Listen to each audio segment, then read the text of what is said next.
Hello everyone, welcome to my channel. My name's Aidan, and in this video I'm going to be fixing my strimmer or weed whacker, weed eater, whatever you want to call it. So basically it's very difficult to start, and if it does start eventually then it's very difficult to keep it running. So I'm going to take a look at it and see if I can work out why. So the strimmer is a Flymo Maxi trim 430, but I'm sure whatever's wrong with it is probably something that most small two-stroke engines suffer from. So it's probably something to do with the fuel system or the ignition. I'm going to try and start it just to show the issue anyway, and then we'll start diagnosing it. So as per the starting instructions, we've got to put the ignition switch to on, put it in full choke, squeeze the trigger, pull the starter until the engine pops, move the choke to halfway, and then pull the starter again, and then the engine should start. And then obviously once the engine's warm, turn off the choke. So we'll follow those instructions and see what happens. So the ignition switch is here, so I'm going to put that to on. Choke lever's here, so up is off, down is on, so put that on. I'm going to squeeze the trigger and pull the cord, and the engine should sort of give a pop or a splutter.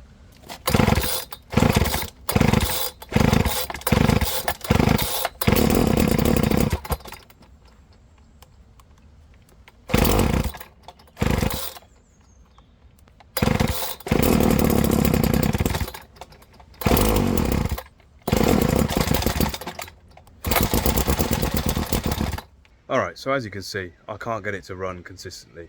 It runs for a few seconds and then it seems to bog down and die. I've tried adjusting the fuel mixture screw, but that's not making any difference. So I'm going to take the carburettor apart and just give everything a clean and put it back together. The carburettor is pretty easy to remove on this. It's just held on with a couple of screws, but first we need to take off the air box, which is this. So that's just two hex head screws, and that's the air box with the air filter. It's just a sponge, and this is the choke. So that's basically all it's doing is restricting the airflow into the carburettor. So if we remove these two screws,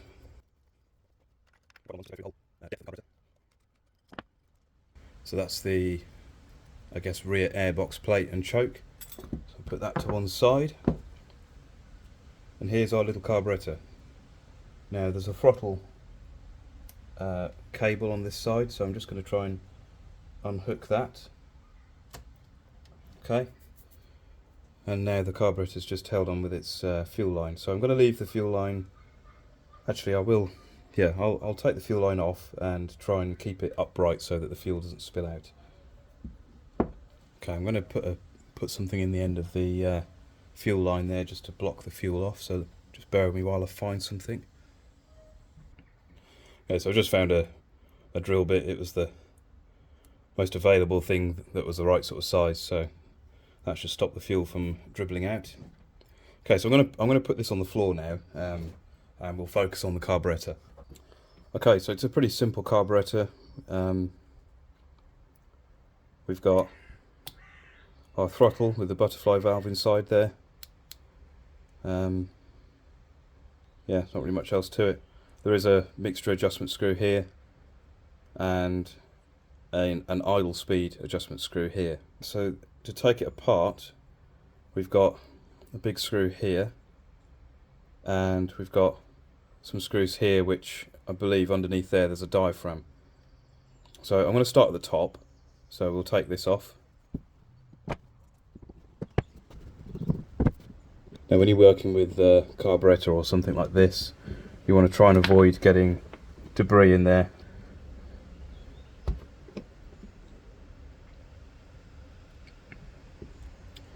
Okay, so in the top half we've got some little passages and a diaphragm, and of course a bit of fuel. So probably worth having a bit of cloth or something on hand if you're going to strip one of these down.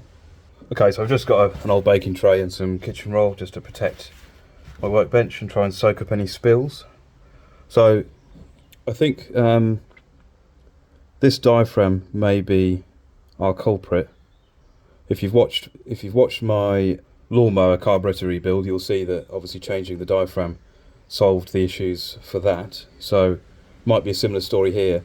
Now I don't have a spare diaphragm to hand at the moment, so I'm going to just try and very carefully peel it off, give everything a clean and put it back together. If we're still struggling, I may have to order a diaphragm, but we'll cross that bridge when we get to it.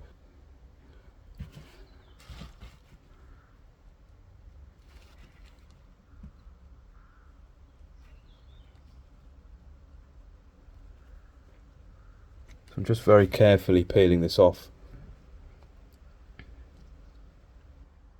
So there's our diaphragm. There is something in the corner there. I don't know if that's a split. I just held it up to the light and I can't see anything through there. So it could just be a piece of debris. Just being very gentle here. Okay, so it's moved, so I think it's just a piece of debris. So that's a good sign. But yeah, in general, I can't see anything visually wrong with that, so I'll put that to one side. Oh, if we look there, actually, we can see there's quite a bit of debris in there. So it could well be that this is just a bit clogged up. And again, there's a couple of little specks of debris in there as well. So hopefully it's just it just needs a clean. Now I'm going to take the other cover off of the carburettor, which I believe hides the diaphragm for the fuel pump.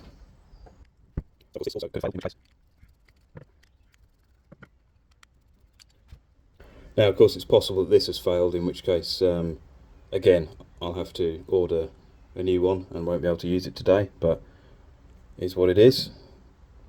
So that's the diaphragm, which I think is for the fuel pump. I'm just going to very carefully try and peel it off without damaging it.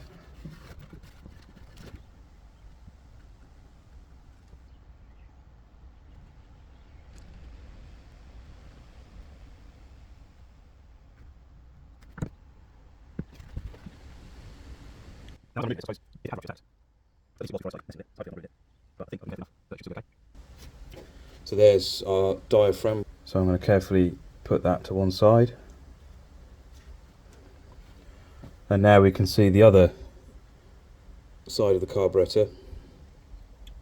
I'm not too sure what we're looking at here on this side, but I guess it's again to do with the fuel pump mechanism.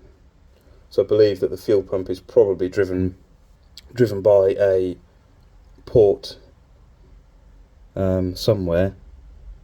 It's normally a crankcase pulse that drives the fuel pump. What I'll probably do is I might just take this plate off and see if there's anything under there, because I want to just make sure that I can get access to everything that may need cleaning.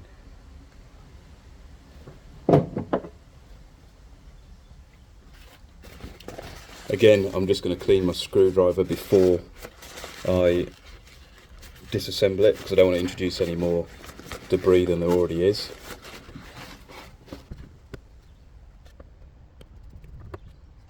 So I'm just going to carefully try and pry this plate out with a flathead screwdriver.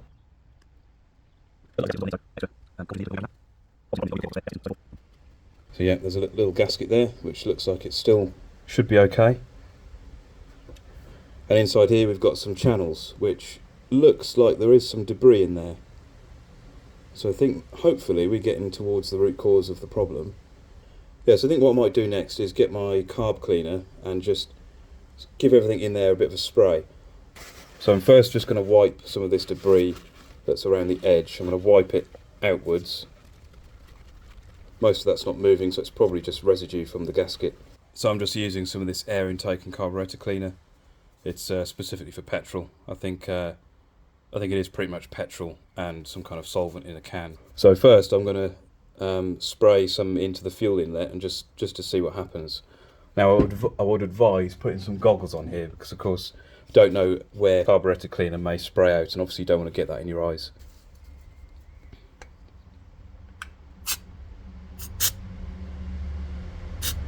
Okay, so that's coming out of this port here, and it looks pretty clear, I would say. Okay, so I'm guessing the fuel inlet basically comes through this little flap here, which I guess acts as some sort of one-way valve. It looks like it then enters this void here, and then I guess goes down through that hole there and into this chamber here. And it looks like that has this membrane above it, and then another port with a little flap above it as well, so that's another check valve, I suppose. Then I guess it comes through this port and into this kind of large pocket here, which has a little gauze in there, which has obviously trapped all of that debris, as you can see. From there, I'm not too sure where it goes, so I think it actually comes all the way through here into the fuel pump mechanism, which makes sense. Looks like this filter strainer is in line with this. I guess this is some kind of valve. So it looks like the fuel then leaves the fuel pump diaphragm through this little port here.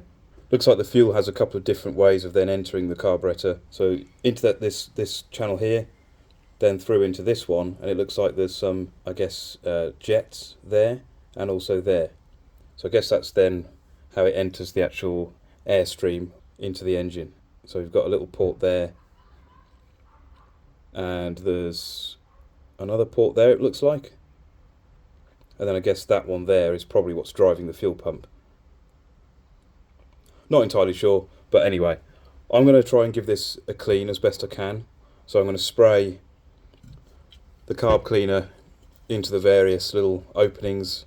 I want to try and kind of flush it out backwards so that I don't sort of force, because obviously in a carburettor, where the fuel actually enters the engine, it's a very small orifice, so ideally we don't want to force more debris into that orifice.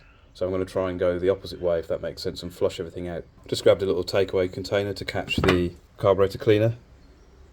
So I'm going to start with the dirtiest area, which looks like it's this strainer, which I think is linked to, I guess, this valve here. So I'm just going to spray some of this down there. Nothing's really happened, so I don't know if I need to press this down at the same time, which opens the valve. Certainly looks like that might be the case. So I'm going to try that again. Yeah, I can now see the carburetor cleaner coming through. To make sure I'm really getting all the debris out, I think it might be best to take this little mechanism off. Okay, so as I'm loosening that spring is lifting this little mechanism out, so just be aware of that. So I'm not looking forward to trying to put it back together, but we'll see how we get on. Okay, so that comes apart.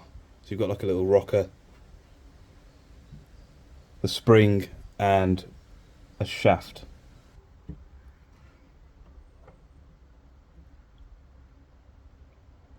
Okay, so that's some kind of plunger, so I'm just going to pop that down on there.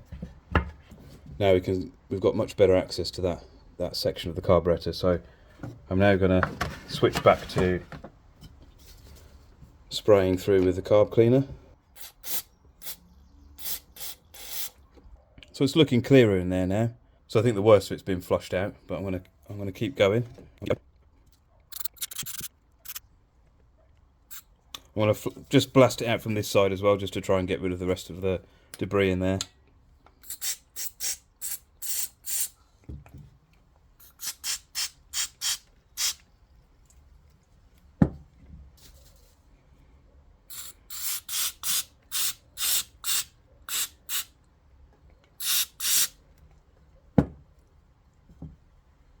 Now I'm just going to carefully try and loosen some of this debris with the screwdriver. What I don't want to do is damage the gauze, so I'm just kind of very gently scraping. So I'm more or less using the weight of the screwdriver, not really applying any pressure. And then another blast. It's looking better. Now I'm just going around all the ports and just giving them a little blast.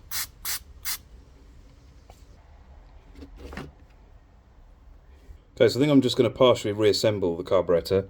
So I'm going to put the top plate back on, and then I'm just going to blast through the fuel inlet and just to see what happens and kind of flush everything through that way. Before I do that, I'm just going to rinse the diaphragm membrane with the carb cleaner. Okay, so now I'm going to reassemble it. Okay, so I've just reinstalled the little valve mechanism and this plate. So I think what I'll do next is reinstall the diaphragm. But what I've just noticed is that the diaphragm for the fuel pump actually has a very small slit in it. So I think that could be what the problem was all along. So I think now it's dried out, obviously it's a little bit more obvious. So I've just ordered a new diaphragm and gasket kit for this carburetor. So once it arrives, we'll replace that damaged diaphragm and reassemble the carburetor and give it another test. Oh, it's a nice little bonus. I wasn't expecting that. So I will provide a link to this kit in the video description below. And I believe it comes with 2 lots of the parts to rebuild the carburetor. So we've got various gaskets, diaphragms, etc., as well as the little springs and fuel metering needle and fuel metering lever as well. Looks like there's a couple of different sized fuel metering needles as well, so I'm guessing these kits are probably somewhat universal, or will be compatible with several different carburetors. So yeah, as I say, link to that in the description below. Right, so let's take a look at the old diaphragm, just so that we know exactly what we're looking at, because I think that this is actually a gasket and a diaphragm together. So there you can see that this is the gasket and this is the diaphragm, so that's useful to know that it's in 2 parts. So it looks like this is the gasket for the fuel metering diaphragm, and it looks like there's a couple of different variations, because as I said, I think this kit is designed to be somewhat universal, so it includes parts for a couple of different types of carburetor. Right, so it's not an exact match, but if we offer them up to each other, the holes are in the same place, so I think it should be a compatible part.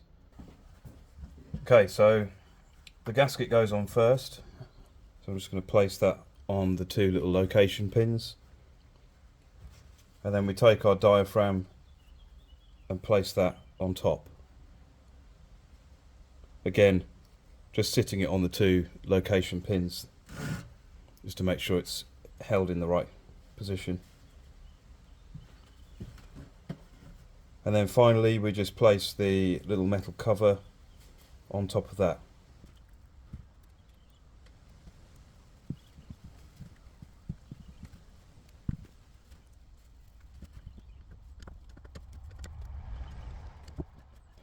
So that's the carburetor reassembled and ready to reinstall on the Strimmer.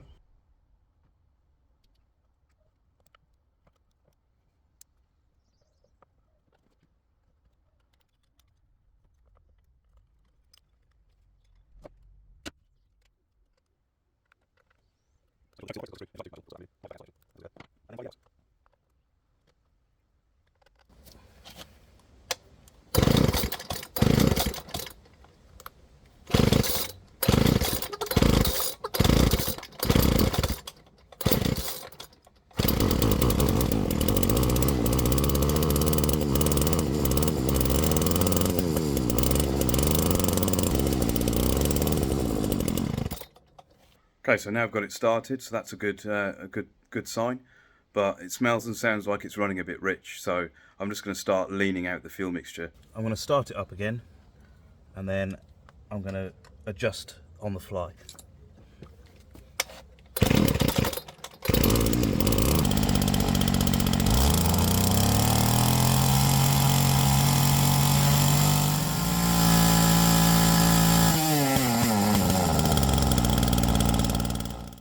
Okay, so it seems like the Strimmer's working properly now. I'm going to see how it performs over the next few uses. If I do end up having to replace more parts, I may make a part 2 video, so make sure you subscribe so you don't miss that. But for now, thanks for watching. I hope you found the video useful or interesting. If you did, then please give it a thumbs up, and hopefully I'll see you on another video.